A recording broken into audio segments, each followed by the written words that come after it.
Are they? We're live. Are we live? We don't know. You said you got the thumbs up, Jim. We're live. Okay, we're live. Okay. Hey, Wasatch County School District educators, thanks for joining us. This is something I've never done before, so I hope. I mean, the hope is that this is something beneficial to you. I kind of just I'll introduce who we have here today, and then talk a little bit about the idea behind this. So I think most of you guys know who Dr. Ben Springer is. If you don't, he is our director of special ed for the district. He's also a school psychologist, and he's a nationally published author. And he designs a lot of things about how to deal with difficult students. And he's kind of known all over the country. Few of you, or fewer of you, know who Alicia Powers is. Powers. Power. Power. I could sing for you right now, but I won't, because that makes it memorable. If depending on how this goes at the end, I would like to hear some singing. So I don't know how many of the staff at Wasatch County School District know. The district does have 4 full-time at-risk counselors whose job is to provide Tier 3 intervention for students who are struggling the most with social and emotional issues. Alicia is one of those 4. We also have Jody Nectar and Jenny Pinter, and then Julia Winterton. And they're a tremendous resource to the district.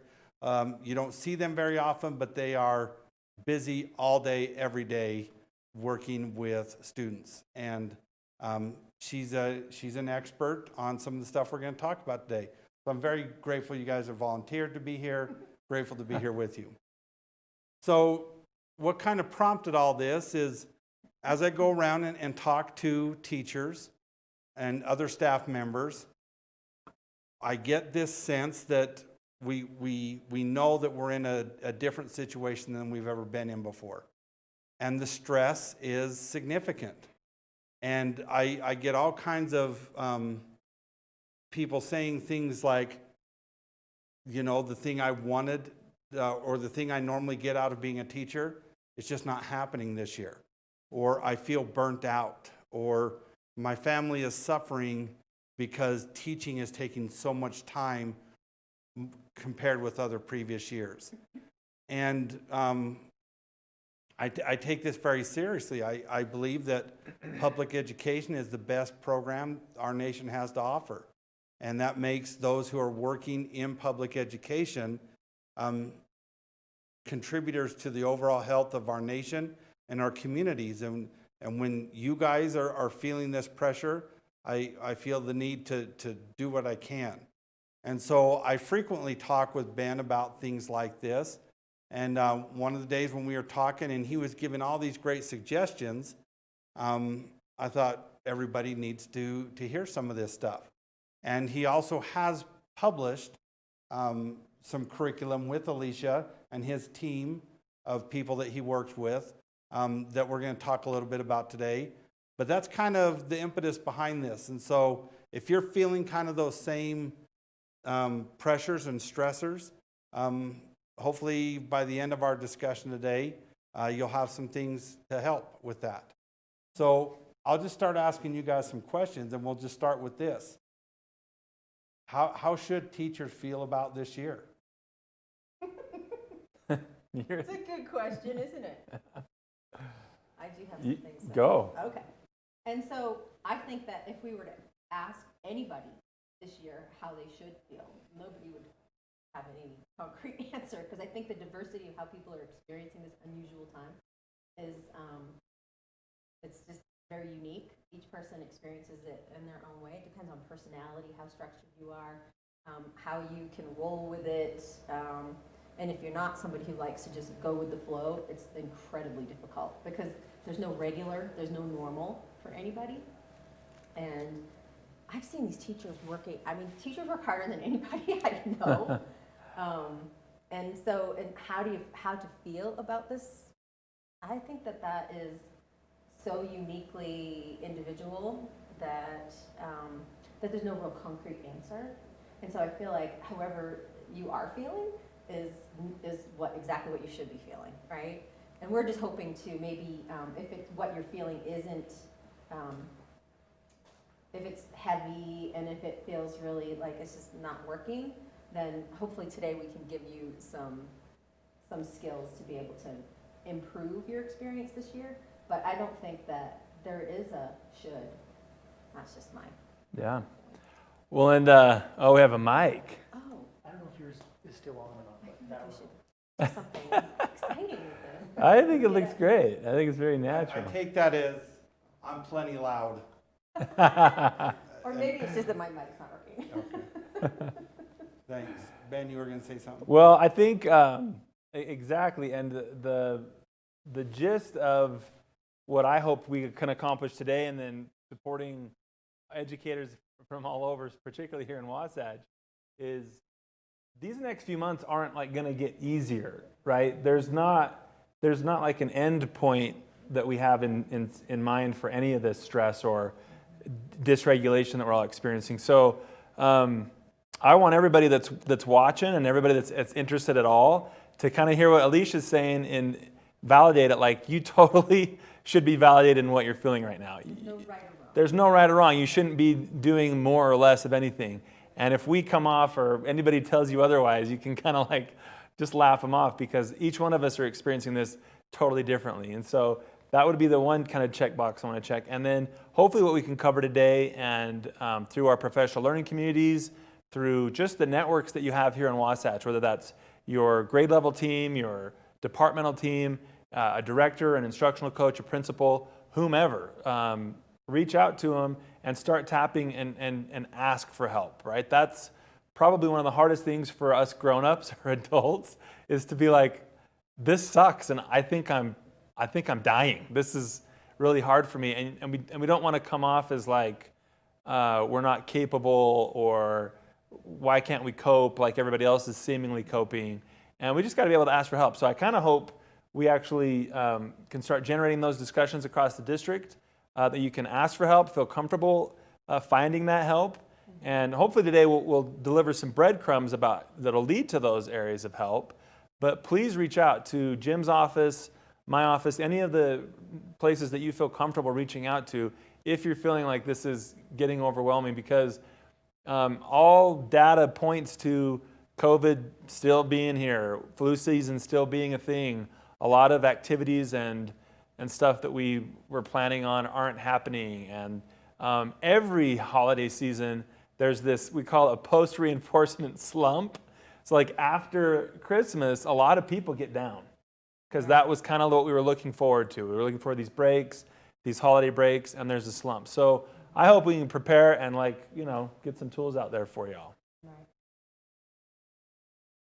So one of the things, Alicia, you mentioned is there's no normal in this. And it made me kind of think that how much I depend on what's normal for me as a barometer to how I should respond. And Right. so when you don't have that measuring stick on how to respond, I can see that being tough. Yeah, I think it, and we talked a little about this leads to the psychological flexibility. And being able to recognize that your normal skill set that makes you feel comfortable and makes you,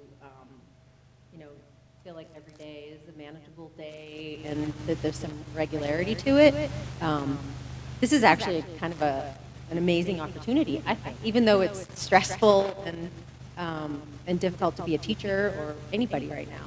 But I feel like it's like crisis is an opportunity for change, and that we can kind of become more comfortable with less structure, and that is that psychological flexibility. And some of the healthiest people have more psychological flexibility. Wouldn't you say that that's true? Oh, absolutely. So this whole concept of psychological flexibility is a thing that we're kind of pushing in this conversation, but it's like, how do you get there and what is it? So psychological flexibility it doesn't mean that you have to accept everything. It just means that you're open to what's going to happen. and that you're willing to adjust to what's going to happen. And so Jim kind of alluded to these links modules that we want everybody to have access to. They cover everything from managing student mental health to classroom management online, face-to-face and in person. And there's a whole module that some of our colleagues helped create for these links modules. And we'll send those out via your principals, through Jim's emails that he's been sending out to get access to those.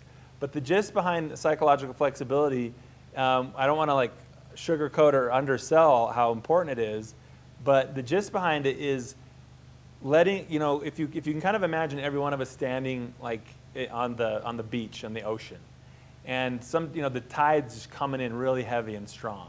And psychological flexibility is being able to stand and feel comfortable as the water kind of crashes in, and you're kind of adapting to the feel and how things are going.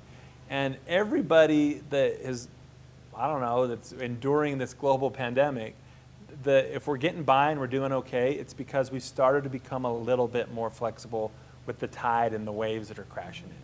And the steps in the course that we want to make available to you, a lot of them involve things that you've heard of before, but it's now is the time. A lot of times you've heard about mindfulness strategies and breathing exercises. We hear about these things. These things exist so we can apply them during stressful times in our lives. And this is it. We're entering it. We're going to be in the winter that's going to be hard for a lot of families, for ourselves. And so being mindful in the moment and not judging our responses and not shaming ourselves for our responses is kind of like the first little nugget of becoming more psychologically flexible. It's what do they say? You can't stop the waves, but you can learn to surf. And So it's really like Perfect. surfing lessons is what we're talking about. That's perfect. I wish we could all take everybody to the beach to go for surfing lessons, I but think we can't. Jim's working on that, right? It did sound like you might be. I think if we could all get to the beach, this would be more meaningful. Yeah. Definitely as a talking point.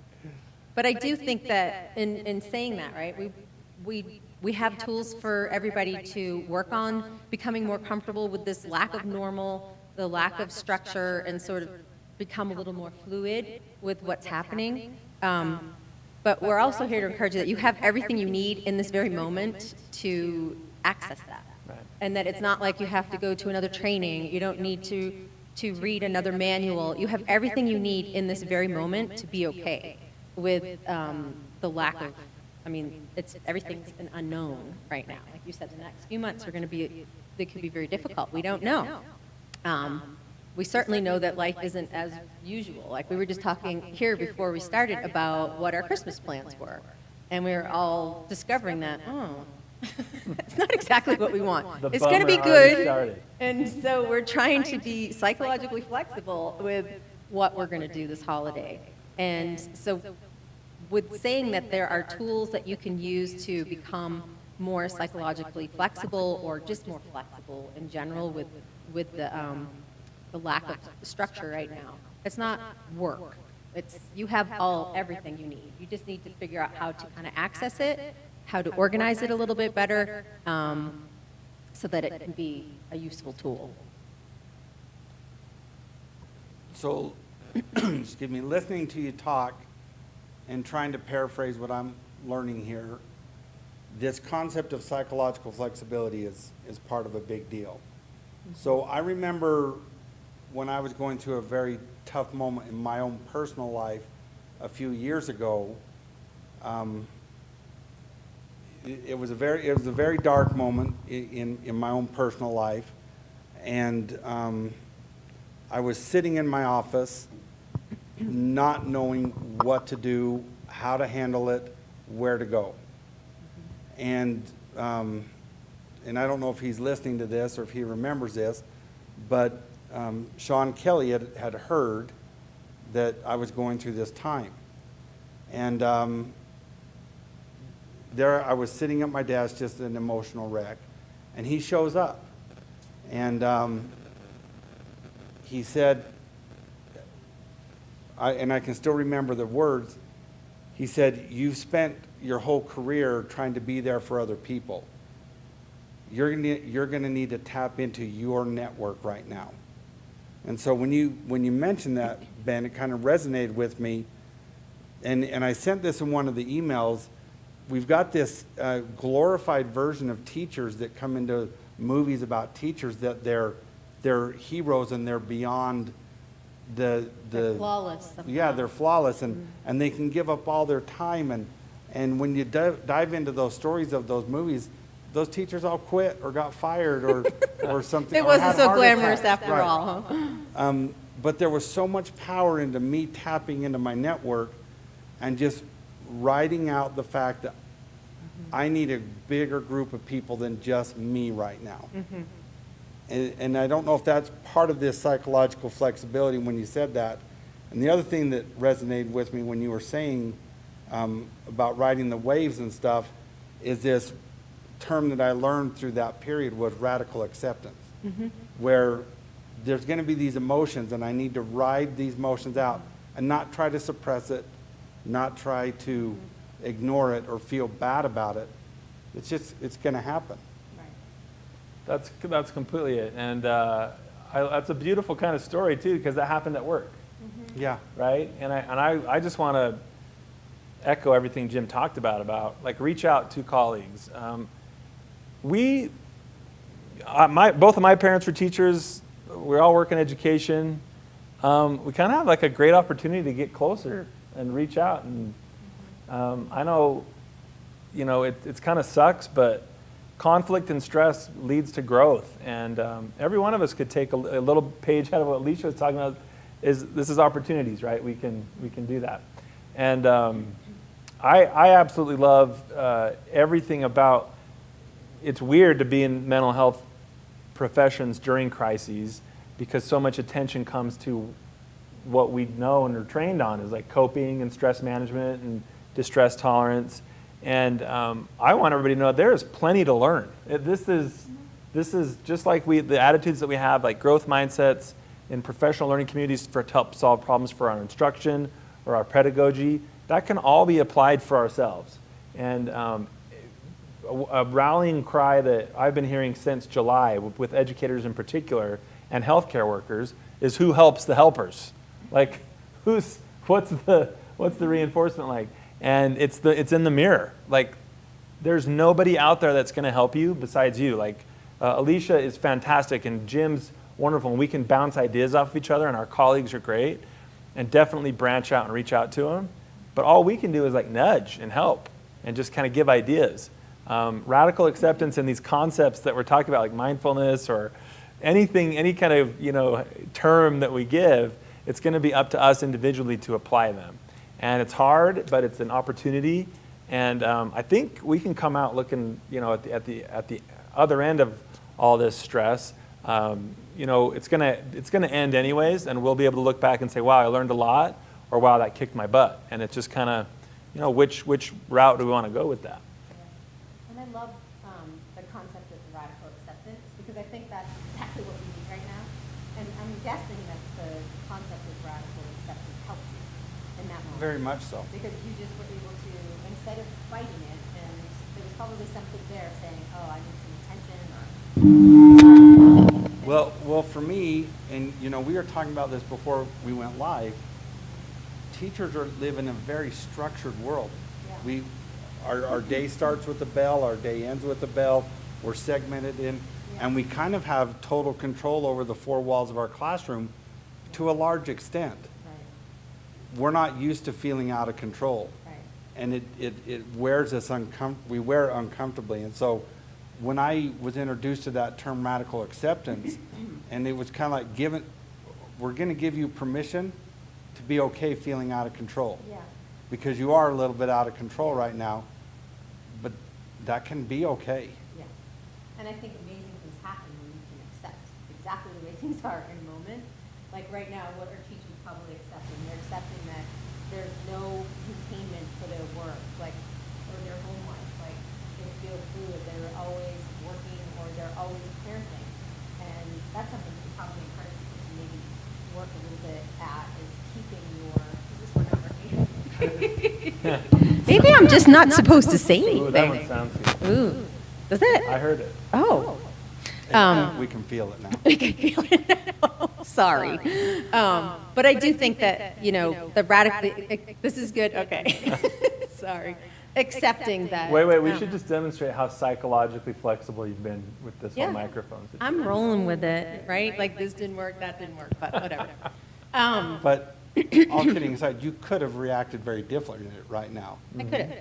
I am really good at radical acceptance because I see the value in it, right? I see the value in it. Every moment is a lesson that we could learn, or it's something we could fight. And I feel like if you can flow through life, and that word flow, we love that because it really does. I mean, even just saying it, flow, like the word flow feels like you're not fighting the machine. You know, like when I work with clients, I always think about, you know, there's this thing that we're trying to do everything perfect, and it's like this little dog that's like trying to get your attention, the puppy pulling at your leg, and the minute you just accept the fact that this puppy needs something from you, and you slow down and you give it some attention, what does it do? It just feels calm and quiet. And I feel like right now we have all this energy around things that are happening in our lives. We don't feel in control. Everybody feels a little stressed, and it's like the minute you can just say, okay, I'm going to just focus on that, I'm going to give that some attention. I feel like that's radical acceptance, that's psychological flexibility, that gives us a moment to just be with what is, and then hopefully we can encourage people to start to make moves towards making that feel calm through all of this lack of, the unknown. Like doing some compartmentalizing, knowing that when you're at work, you're at work. And when you're home, you're home. I think it sounds so simple, but I feel like if teachers could just accept that maybe they didn't get everything done in that day, and go home and know that they're still really good teachers, because I feel like these teachers, they judge themselves pretty harshly, and they hold themselves to this really high expectation, and I feel like that's where we get all that self-judgment and maybe even a little bit of shyness about reaching out and saying, I'm not sure I'm doing this so good, you know, because they're used to having it under control. None of us have it under control right now. None of us feel regular or normal or like we've just got this all going on. We're all struggling together. So I think it's okay to be able to say, wow, yeah, my work life's been spilling into my home life, or my home life's been spilling into my work life, and then maybe getting some, you know, a little bit of focus on trying to contain that better. And just like little things. Yeah, and give yourself permission to set up those boundaries. Work should stop. Yeah. You shouldn't, you know, a little pro tip for myself, More and psychological if flexibility. anybody watching this even remotely thinks for 2 seconds that the Springer home is like super zen and we all have this figured out, just come over. My wife, Valerie, may or may not be watching this, because if she would, she'd be laughing the entire time. These coping skills don't come naturally just because, you know, I can talk about them. They don't necessarily come naturally. But I do have a pro tip about this boundary from work to coming home.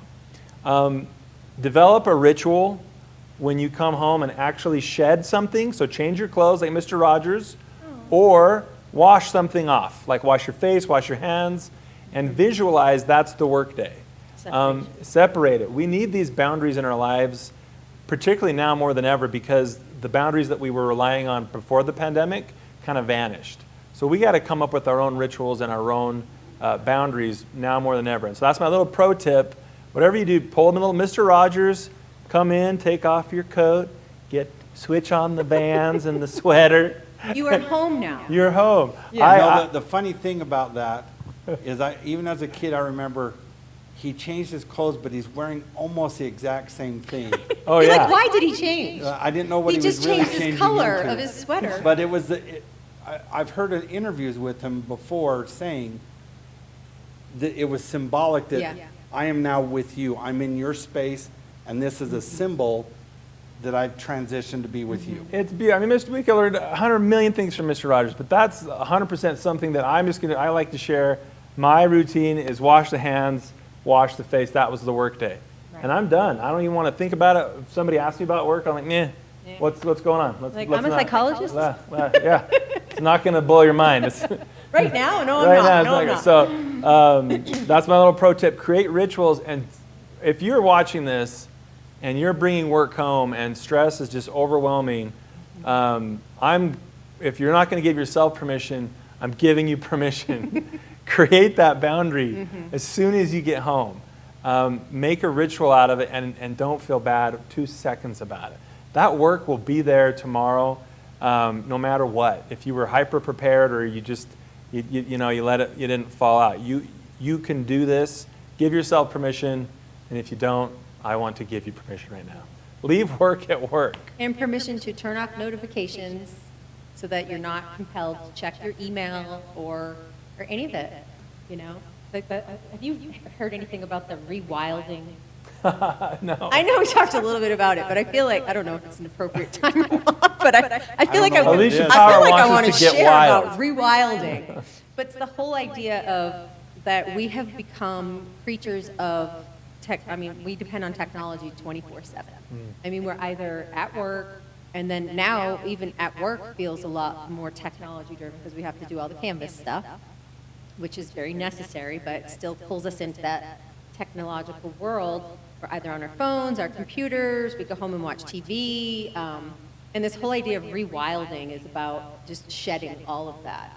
And like for families, it's kind of a family movement of you have days when you just have no computers, you have no phones, you don't track your steps, you take your watch off. And I'm really sad that it's like rewilding because it makes me realize just how far we've gotten into this world. But I think it's another tool for just a mindfulness tool of staying in the moment because we're so pulled all the time by notifications. And when we get home, we feel like, oh, did we finish this? Oh, I don't know. I probably should send that kid that email. You know, the whole rewilding thing would be you have a piece of paper and a pen, and you have something like, oh, I probably should do that. Write it down. Just write it on a regular old piece of paper. Don't go to your phone because the minute you pick up your phone to like write a note, oh, then everything pulls you in. And so the rewilding movement is just kind of that, getting less dependent on technology. And I feel like it helps us stay in the moment. That's awesome, yeah. And it So- could be a lot of fun. So I think this is a good time maybe, and I know teachers are hoping for more of these kind of pro Yeah. tips. So that was a really good one Yeah. that we can take away. What are some more pro tips, things that teachers at the end of this discussion can say, I'm going to incorporate this now and this will help? Some of my favorite pro tips. So, growing up as the son of 2 lifelong educators, right? I have such empathy and understanding of like the parent side of being an educator, right? And so, another pro tip is to define with your kids these same kind of boundaries. I love where Alicia's going with this, rewilding. Start establishing really clear boundaries with the domains of your life, right? So take some me time, and there's boundaries for that. It's on this night. I'm doing a Ben night. There's no questions, concerns. This is dedicated just for me. This is a family night. This is your partner's night. This is a kid's choice night. The more boundaries we can set up and the more consistent we can stick to those boundaries, our kids are going to be really, really grateful for that as well. So one of the pro tips that we share in the links modules is to support students with mental health, but wink, wink, it works for all of us, is acknowledge what's going on. That's what Alicia did at the beginning, like acknowledge what's going on. This is rough, right? Validate intense emotions every time you see them. If you see a colleague having an emotion, they're upset, they're frustrated, they're sad, whatever, validate it. One of the worst things we can do as kind of colleagues or family members is just be like, put some dirt on it, get over it. Life's tough. That doesn't feel good for anybody, particularly in these times. So acknowledge, validate, and then elbow out time for yourself. We live in the information age. That's what Alicia was talking about. Every phone is a fire hose. And every screen is a fire hose. It's for ourselves and for our kids, and you can't turn it off. So I don't, as minimally as you can, pick those things up, particularly now. Those 3 things are some pro tips. Acknowledge that your kids are stressed, acknowledge that you're stressed, and just let them know about it.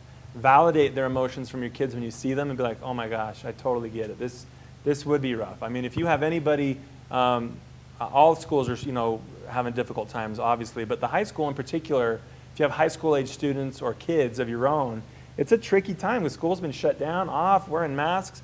I mean, this is for a lot of kids, and if you go back to our days of being teens, high school is like this apex social moment. And a lot of those social activities are being tampered with through all these COVID protocols, and we obviously have to do it, but now more than ever, validate the emotion and the difficulty that your kids are experiencing from preschool to high school. And then everybody's got an elbow out time. I know Alicia and I and Jim, we talk about this, and I know this is a big deal for everybody, but people talk about social emotional learning all the time. It's in my ear all the time in schools. What are you doing? What is Wasatch doing? And I'm telling you right now, we don't do jack because we don't have time to do it in the day, particularly now. When we have time, when we work out a curriculum or a philosophy or approach where there's actually dedicated elbowed out time, not just to teach it, but to practice it, then we're doing social emotional learning. And until that happens, I think most of the stuff is going to be happening at home. And if you're a parent and you've got kids that really need to practice this stuff, shut off the screens, practice coping skills, practice deep breathing. And we've got some of those skills for you in these links modules, which I hope are full of pro tips, right? Not that you guys want to have to go. The irony here is we're talking about unplugging, and then you'd have to go online to watch these videos in your spare time. Just structure your time for going on the video. Right. So I completely am aware of the irony of it, but it's just one of the ways that we can get these to you. So acknowledge, validate, elbow out time for coping skills, to practice them, not just learn them, but to actually practice them. So we've referenced links, and that's links like a cat, not links like in a chain. It's like supposed to be nerdy like Well both. put, Jim. Okay. So at the end of this, I'm going to send out some emails, an email with a few resources. It'll have a link to the links. That's a lot of alliteration there. A link to the links course, and these pro tips and some of these other things, they're embedded in there. I've gone through all these videos myself. They're very good.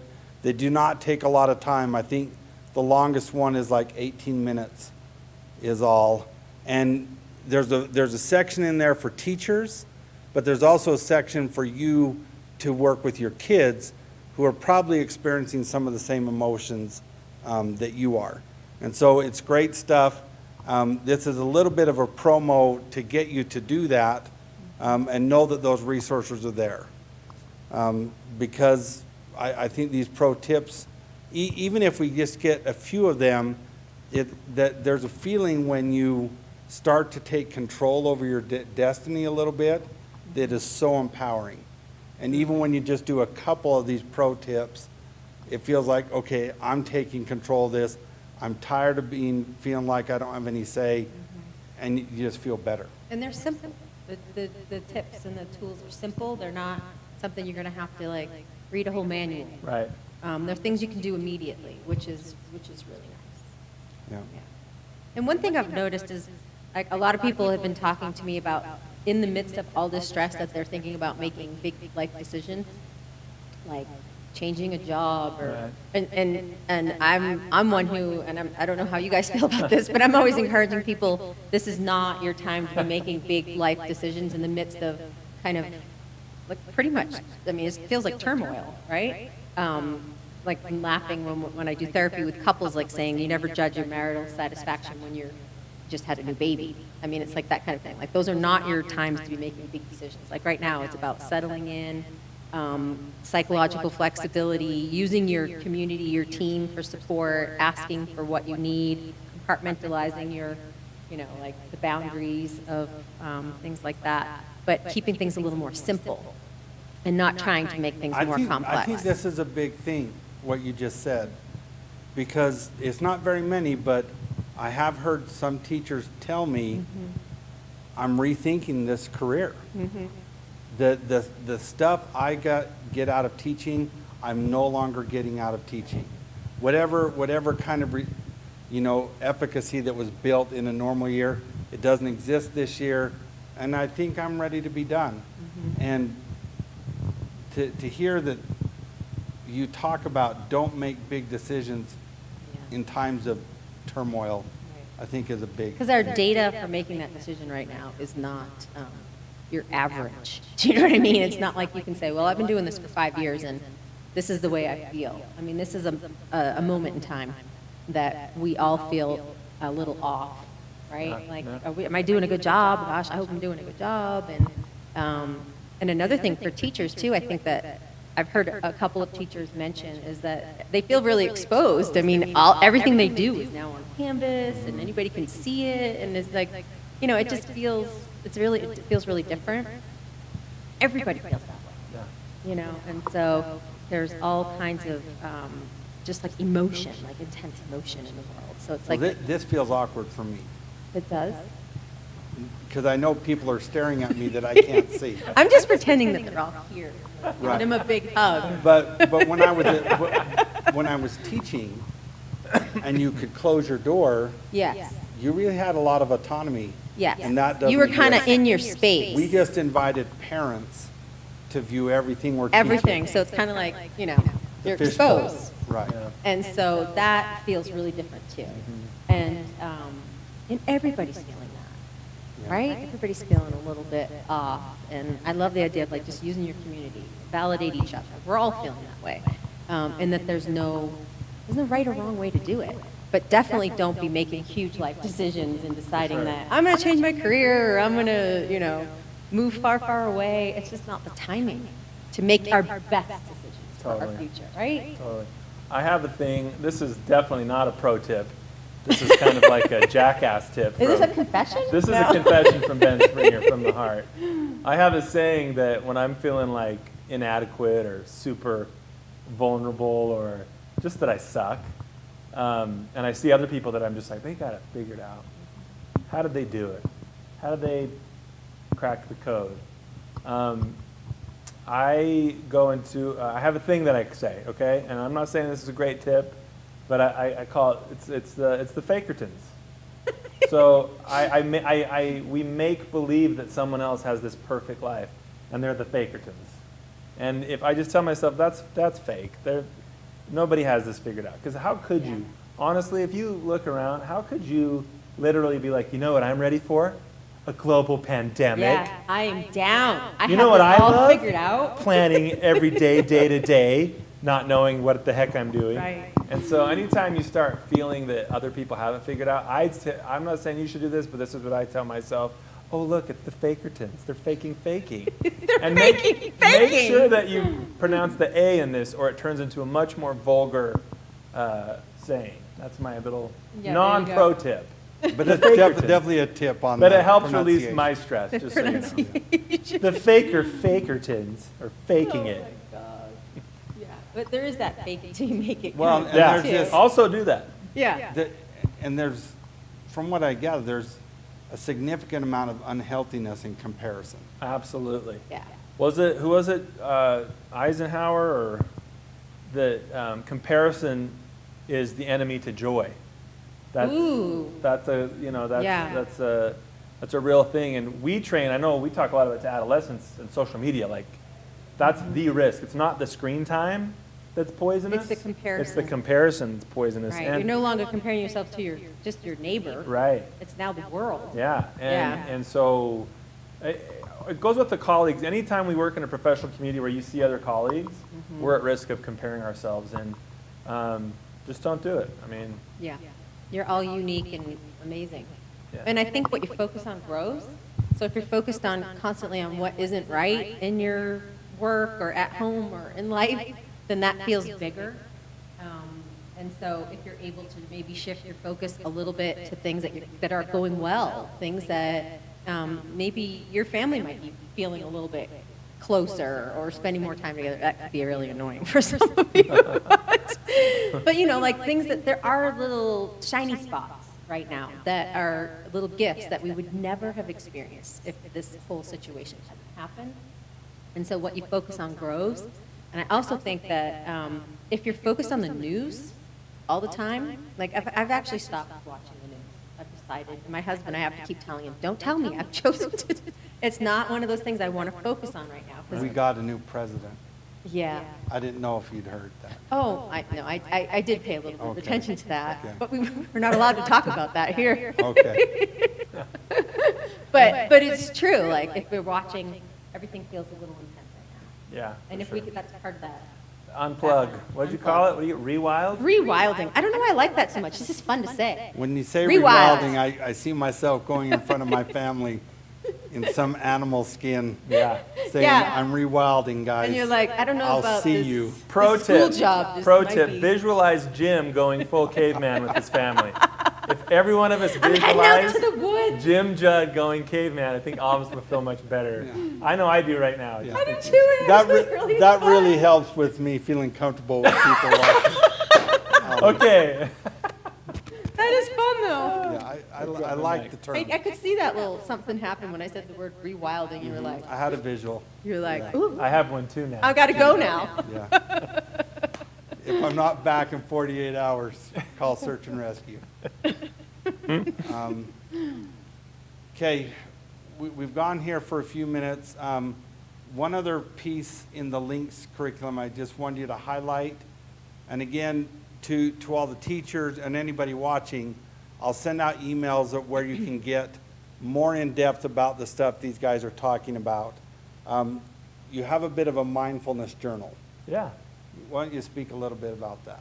So journaling, kind of going back to what Alicia's talking about, like getting away from the screen and writing and having, and also going back to this idea of elbowing out some time for ourselves. Journaling has just a bunch of crazy benefits. And a lot of us talk about mindfulness, and I know a lot of us last year was able to participate kind of through a thing that you helped set up with Tanji about the Oh, yeah. mindfulness The mindfulness space. the stress mindfulness reduction. space. So a lot of you have started to dabble in this and start to become gurus yourself about it. But the thing about mindfulness is there's two things that we kind of have to acknowledge, I guess. It's kind of a buzz term. So some people are always like, oh, what? You just be mindful? Like, what does You want that me mean? to sit and meditate Exactly. for 30 minutes a day? Exactly. Mindfulness is actually just deliberateness. Yeah. And a journal is so great. In the links modules, you can download it.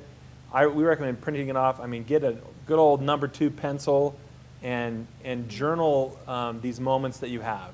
A lot of the great strategies are focusing on your senses. And then journal about how you felt before, during, and after that experience. And then be mindful, deliberate about what you're writing and investigate it. And then here's like the ultimate pro tip of mindfulness and is don't judge what you've discovered. Like, do not say, well, that was stupid, or I didn't, don't judge it. Just actually, the act of doing it and being deliberate is the therapeutic part. It's incredible how these really basic strategies eliminate the noise.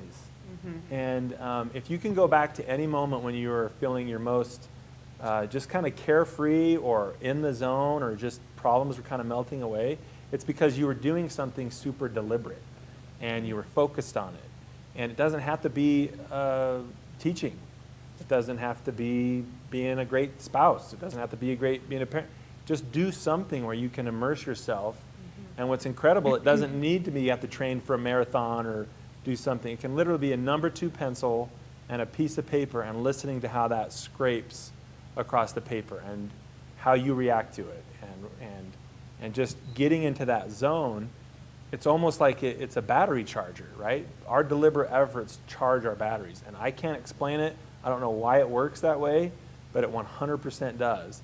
And now more than ever, we need to be deliberate about our actions because we're freaking floored with information all day. It's incredible. And so finding these little spaces of time and being deliberate about our actions, that's what we want you to do with that mindfulness journal. And it helps us manage our thoughts. Totally. Because our thoughts are, like you said, constant, busy, busy, busy. And these little practices that, mindfulness practices, even though it's a buzzword, it really is that we are just focusing on one thing. Because although we think we're really good at multitasking, we're not. That's the Fakertons. It's the Fakertons. The Fakertons are multitaskers. We should be practicing getting really good at being in a moment. And like you said about the senses, I love that part. Because if you do engage all your senses in a moment, like even you're dressing up in animal like clothes, like if you fully engage in that moment, you know what I mean? Like it's just, It takes you right there. If it's okay, talk about your yoga paddleboard situation. Which one was that? Don't you do some sort of don't you do some sort of aqua meditation thing? Is that where you met Val? What was that? That was a bar class. Oh, And not okay. B-A-R, Hi, but bar. B-A-R-R-E. Which is another episode. But we did do, this summer, we had a lot of fun. We had a group of teachers that we did a paddleboarding group. That's okay, yeah. And we would go out and just float around and talk and, you know, like, but being out there on the water, it's like you said, when you can hear the pencil dragging across the page, it's like doing those kinds of things and really being in the moment. It just trains your brain That's it. to quiet down, right? So there's a quote I have, and I'm not going to get it word for word because I didn't prepare for this. This is really kind of on the fly for If you people- couldn't tell. for people who are watching. It's from a guy I really like named Jordan Peterson, and he said one of his rules for life is you need to take care of yourself as if you were in charge of taking care of yourself. And he talks about how much we will do if, in his book, an example is he has a pet, and how people will go to great lengths to make sure their pet has everything they need to live healthy, and then they will ignore their own health. And the idea is that you've got to be deliberate about taking care of yourself as if you were the person in charge of taking care of That's yourself. awesome. And not ignore Yeah. your needs. And so what I'm learning from this is be deliberate about scheduling in your time during the day for any of these pro tips. Yeah. Find the one that kind of works for you, and then intentionally take care of it. And you kind of started off at the beginning saying, at the end of the day, you have to own this mindfulness. Nobody else can Nobody really can do it for you, right? We did a class for the freshmen in their health class, and we taught them a little bit about like just allowing space for their intuition to be heard. And we had this hourglass that like went through 30 seconds of time. And so the instruction we gave the kids was like, let's just all sit quiet, put your phones down, let's just stare at this thing for 30 seconds. And everybody was like, I mean, it's uncomfortable how long 30 seconds is of doing nothing. But what we were hoping to get across is that all the adults in the room were like, oh my gosh, that's like really long.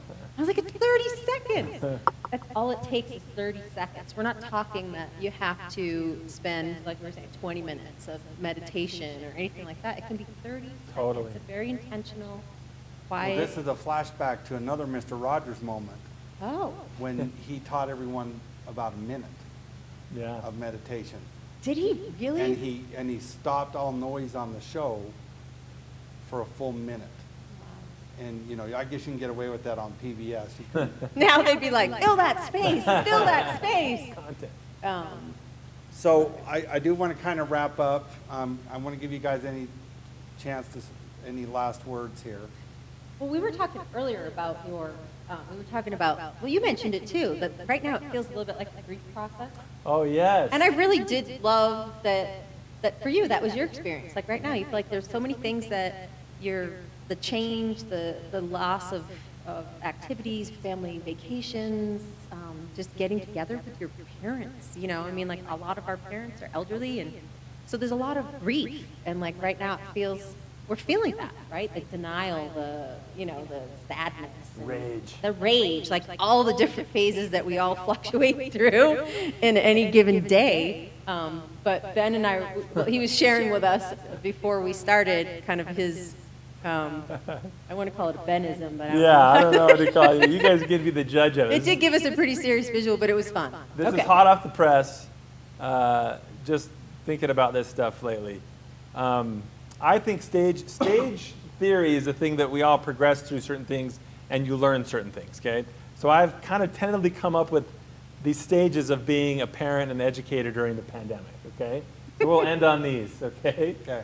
And your job, your homework, everybody watching, is to find out what stage you're in and try and learn what you can from it. So stage one, if you can go back to March of 2020, I think a lot of us, I call this stage the hero cake stage, where we were just like, bring it on, man. I'm going to do a home-based schedule. I'm going to do work from home, and it's going to be lights out amazing. And I'm going to have meals planned, and I'm going to have structure, and we're going to have routines. And the hero cake stage, at least in the Springer home, lasted about 36 minutes. And then we rapidly entered the next stage, stage 2, which is the reality burger with a side of guilt fries. The reality burger is this heavy, like, gross, disgusting thing that you realize that, like, no, I suck at parenting, I suck at being in a routine, I suck at working from home. Basically, I suck. And then you start eating guilt fries, or just feeling guilty about everything that we've done. And then after you progress through the reality burger guilt fry stage, you enter what I affectionately call to 2 middle fingers for everybody stage, where you legitimately do not care. Somebody says, hey, what you doing today? I don't know, F you. That's how it goes. And that's the stage that we go into, you know, it's 2 middle fingers for everybody. Once you experience that stage, and you don't learn too much other than acceptance, right? Because you're just like, yeah, this is what it is. This is how bad it sucks. You enter a more healthy version of acceptance, which I don't have a clever name for yet. It's just the acceptance stage. It'll come to you. It'll come at some point. You'll be calling us all at That's like right. 3 in Guys, the I morning. got Oh my it. gosh, I have it. It's this stage where we accept and acknowledge, hey, it is what it is. I was never supposed to be perfect. It's stupid to think we were supposed to be perfect during a global pandemic. And let's help other people like we would like to be helped. That would be the kind of, you know, the end of my 4 stages. That's all I got. 4 stages. But I love it. Around lunchtime, I'm in the middle finger stage for everybody. But the acknowledgement that this is akin to a grief cycle is Right. profound. Yeah, I think so too. Because there is a lot of Yeah. loss Lots of loss. Yeah, at different levels. for sure. And I Any think I parting just, words there? yeah, I just feel like I'd like to remind everybody to, you know, we forget the very basic things like sleep really good, eat really good, move your bodies, love each other, be compassionate with each other. A lot of kids are really dysregulated right now, so being at home and being a mom or dad and like your kids are failing their classes and everybody feels like they're not doing quite enough. It's like we have to decide what's really important right now. And I'm not sure that it's doing anything perfect. It's certainly like kids that are AP students that are typically getting A's are not doing as well. It's okay. You know, I feel like it's okay. And so just taking really good care of ourselves and not putting so much pressure on ourselves to do anything well, to do anything perfect, and to really take it back to the basics. I think that would be my parting words. Right. So, in the email that'll come out after this, I'll give you information on how to access the Links curriculum. You'll need to register, but it's thanks to Ben and his team. This is free for us as educators. I also want to highlight, and you've received these emails from Tanya McGregor, who is our district wellness specialist, and I believe through HR too, but through PEHP, our benefit provider, there is an employee assistance program, and I'll have the number in there, and they're available. You can get live counseling on things from finances to depression to anxiety. We have those resources available too if you're at a point of crisis. And then, of course, we'll archive this, I believe, on Sting TV, on YouTube, so you can come back and watch it again, though I don't know why he would want to do that. But maybe there's some gems in here. There's some gems in here that will resonate with people. And thank you again, Ben and Alicia, and thanks to Corey Lang and his crew who set this up. And we did measure the 6 feet here, so we're good. We're COVID compliant. That one was for my husband, who's always like, "Are you 6 feet?" I don't know. And again, if there's a period of time where people are starting to appreciate what educators do, it's right now. I've never experienced in my career so much love and support and gratitude for educators and for public education than what we have right now. So as a parent who has kids in the system, I just want to thank all of you from that side of it.